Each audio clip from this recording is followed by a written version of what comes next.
At this time, I have the honor to present to you the moral leader of our nation.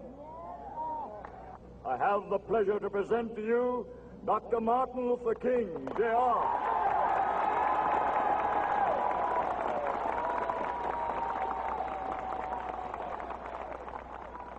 I am happy to join with you today in what will go down in history as the greatest demonstration for freedom in the history of our nation.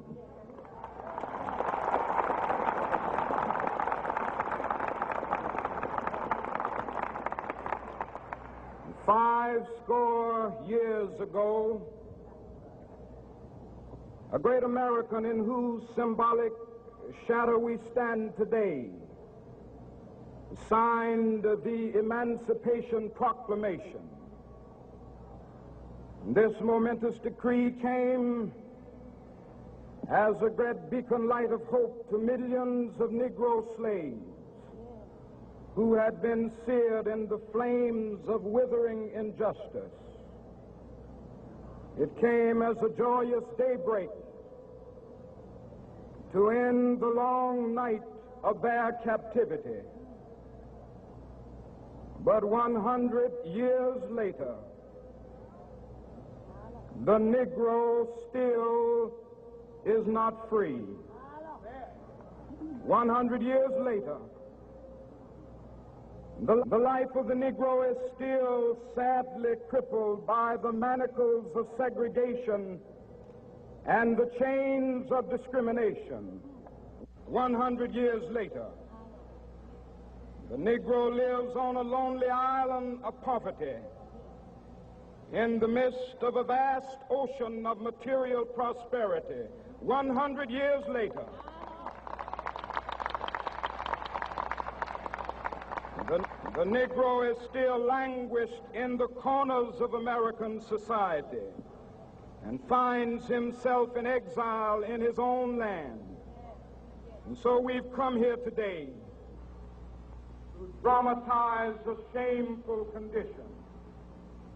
In a sense, we've come to our nation's capital to cash a check.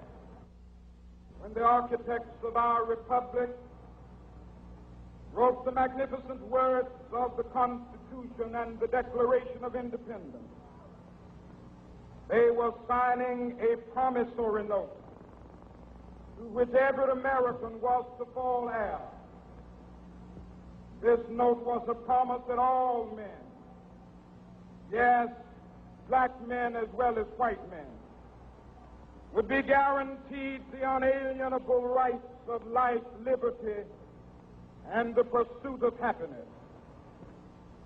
It is obvious today that America has defaulted on this promissory note insofar as her citizens of color are concerned. Instead of honoring this sacred obligation, America has given the Negro people a bad check, a check which has come back marked insufficient funds.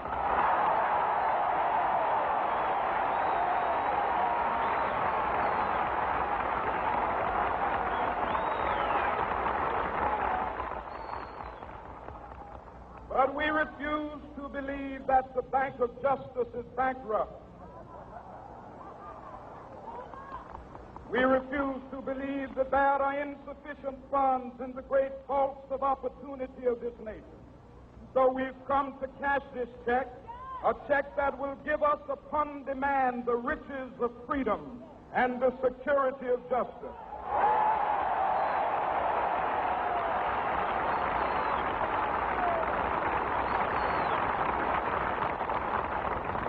We have also come to this hallowed spot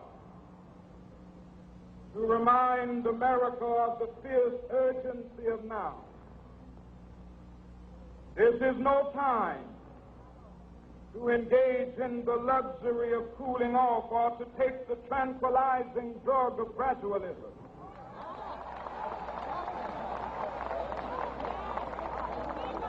Now is the time to make real the promises of democracy. Now is the time to rise from the dark and desolate valley of segregation to the sunlit path of racial justice. Now is the time to lift our nation from the quicksands of racial injustice to the solid rock of brotherhood. Now is the time to make justice a reality for all of God's children. It would be fatal for the nation to overlook the urgency of the moment. This sweltering summit of the Negro's legitimate discontent will not pass until that is an invigorating autumn of freedom and equality. 1963 is not an end, but a beginning. Those who hope that the Negro needed to blow off steam and will now be content will have a rude awakening if the nation returns to business as usual.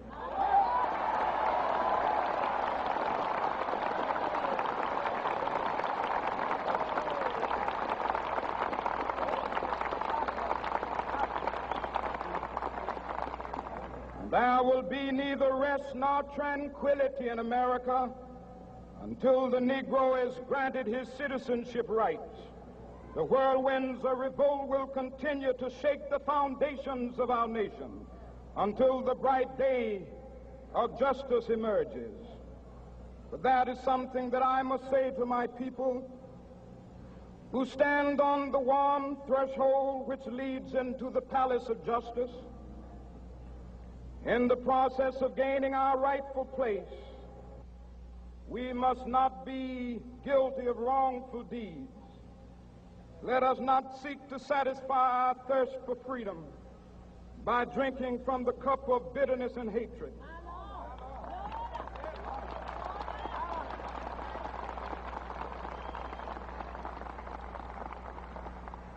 We must forever conduct our struggle on the high plane of dignity and discipline. We must not allow our creative protests to degenerate into physical violence. Again and again, we must rise to the majestic heights of meeting physical force with soul force. The marvelous new militancy which has engulfed the Negro community must not lead us to a distrust of all white people. For many of our white brothers, as evidenced by their presence here today, have come to realize that their destiny is tied up with our destiny.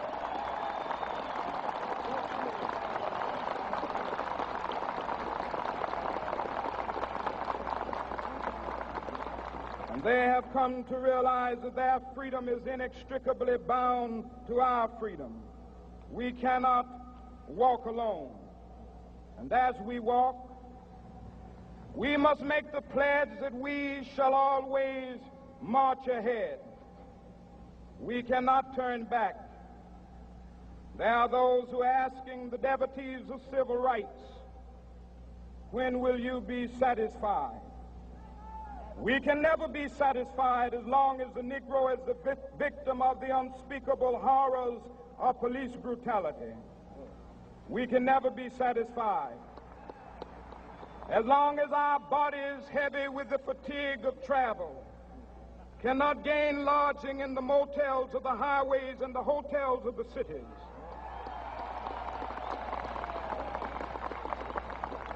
We cannot be satisfied as long as the Negro's basic mobility is from a smaller ghetto to a larger one.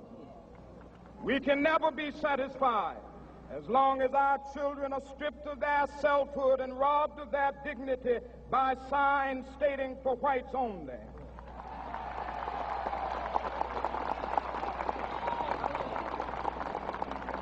We cannot be satisfied as long as a Negro in Mississippi cannot vote and a Negro in New York believes he has nothing for which to vote.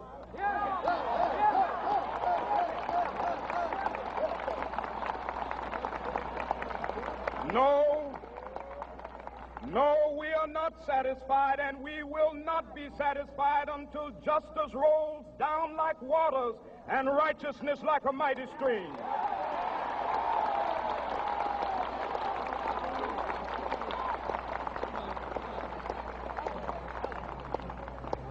I am not unmindful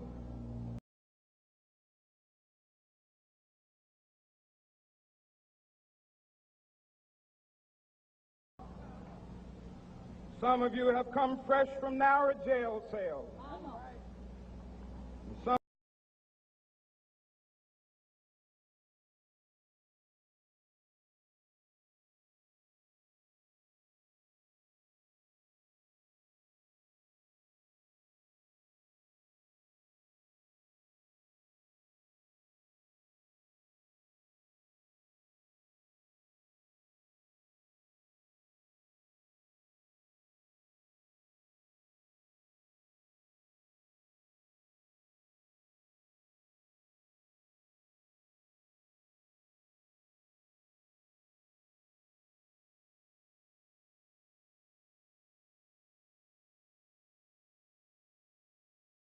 Change. Let us not wallow in the valley of despair. I say to you today, my friend,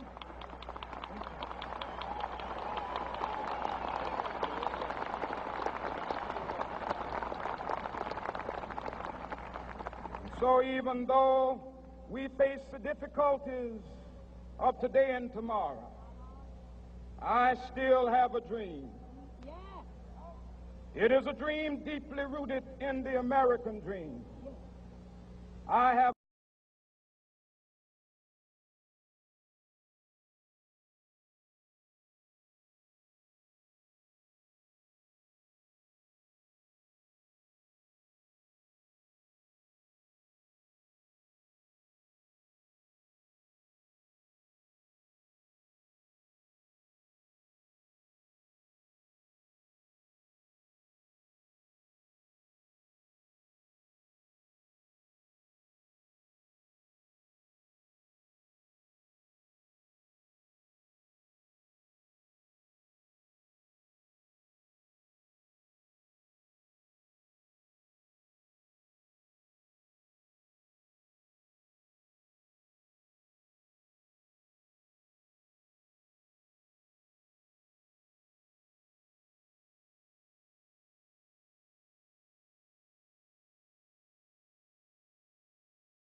a dream today.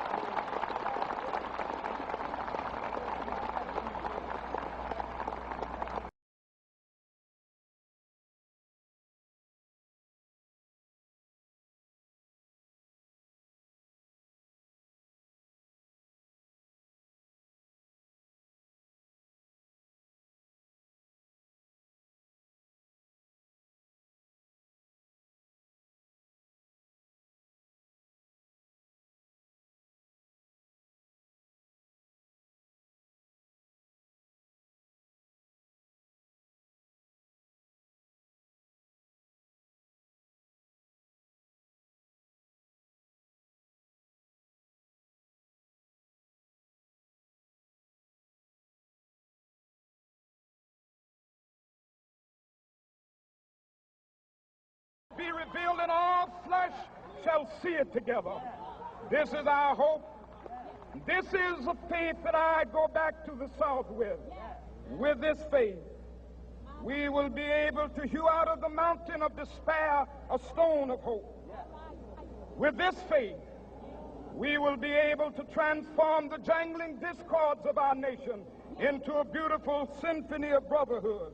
With this faith, we will be able to work together, to pray together, to struggle together, to go to jail together, to stand up for freedom together, knowing that we will be free one day. This will be the day. This will be the day when all of God's children will be able to sing with new meaning, "My country, tears of thee. Sweet land of liberty, of thee I sing. Land where my fathers died, land of the pilgrim's pride. From every mountainside, let freedom ring. And if America is to be a great nation, this must become true. And so let